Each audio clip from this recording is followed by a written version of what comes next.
for today's video, we're going to talk about Sedum clavatum. Sedum clavatum has round, bluish-green leaves that form a beautiful rosette shape. It works well as ground cover or in a hanging basket. Sufficient light is most important to growing a healthy succulent. Sedum clavatum grows best in location where it will enjoy the full sun for at least 6 hours daily, but it can also tolerate some shade. And this plant does not like to sit in a wet soil, so drainage is essential to prevent root rot, so make sure that your pot has a hole on it. Use a commercially available mix for succulent or create your own just like me. My potting mix is composed of 50% loam soil and 50% pumice stone. In watering Sedum clavatum, water it thoroughly and wait for the soil to dry out before watering again. During rainy season, refrain from watering it since they are enjoying the rain showers already. When Sedum clavatum outgrows its pot, repot it into a larger one. Make sure the soil is dry before you begin repotting. Fertilizing is unnecessary if you provide the plant with fresh soil annually, but you may opt to use a balanced fertilizer for succulents, just like Sedum clavatum. I use Osmocote as low release fertilizer for my succulent. In terms of propagation, once you have one Sedum clavatum, it is easy to make more by taking leaves or stem cutting or dividing the plant. The first pot of Sedum clavatum that is potted in a clay pot is the first Sedum clavatum that I had. I bought that during pandemic. I bought it from Plant Culture PH. During that time, it was so expensive because they import their succulents from Korea. So the origin of my first pot of Sedum clavatum is in Korea. But now we can buy lots of Sedum clavatum from our Benguet seller, which they locally propagate here already in the Philippines, so it's much easier to make them grow here in the Philippines because they are cultivated in the climate that we are in. And one of the advantage if you're going to buy a locally propagated Sedum clavatum is that it is much cheaper than the one you're going to buy from an import coming from other countries just like Korea and China. So in this video, I'm going to show you also how do I propagate my Sedum clavatum through leaf and stem cutting. I usually choose the stem that is already woody type, I mean the matured one, and sometimes they have already aerial roots.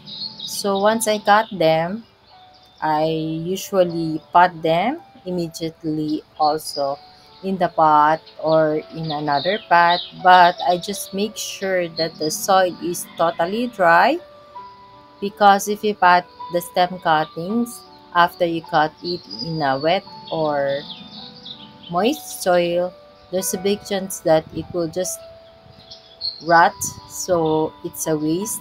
So better use dry soil to make sure that it will not rot.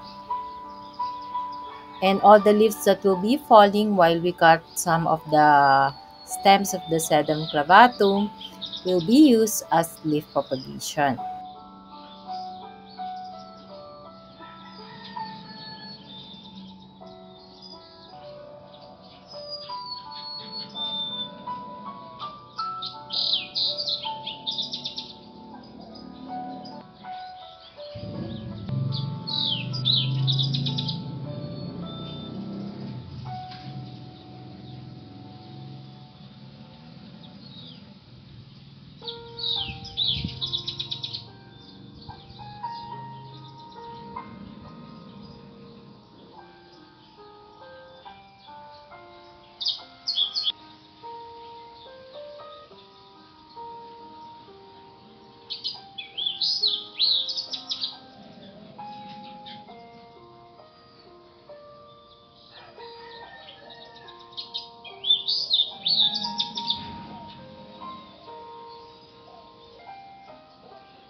I have also this another pot of Sedum clavatum, but this one is already locally propagated. I bought it from a Benguet seller, the same seller where I bought the new Sedum clavatum that we are going to pot today also.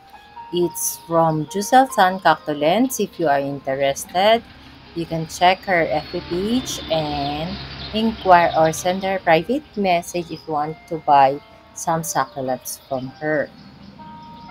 So unfortunately, this pot of Sedum clavatum, which I bought the locally propagated one, has not survived the rainy season that much, although there are some that was left here.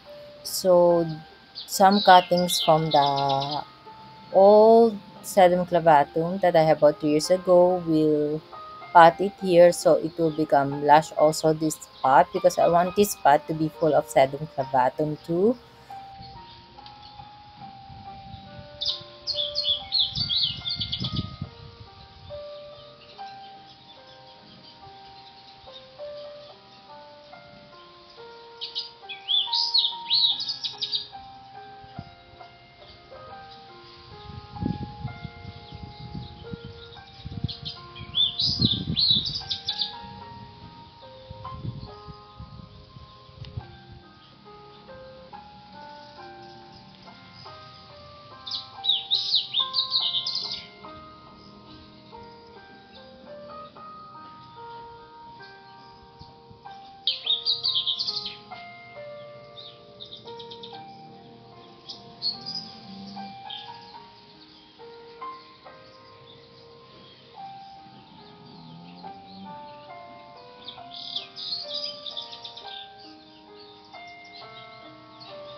So what I usually do when I pot a newly bought succulent is to check it first if there are pests on it. If there are, I just spray alcohol on it, and I usually remove dried and mushy leaves. And I make sure too that I am using dry soil when I'm potting my newly bought succulent to avoid root rot and stem rot.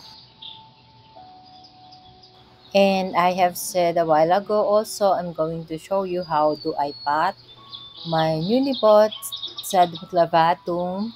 So I let it air dry first for 1 day or 24 hours before I start potting it. So I'm using my usual soil mix, which is composed of 50% loam soil and 50% pumice stone, and I'm adding Osmocot as slow release fertilizer on the pot, and I will be using also black sand as top dressing to make it more beautiful and to protect it from the birds who keeps on playing on my soil mix because of the rhizal on it. So enjoy the rest of my video while you are watching how do I repot my sedum clavatum that we have bought from a local supplier or seller here in the Philippines. Enjoy watching!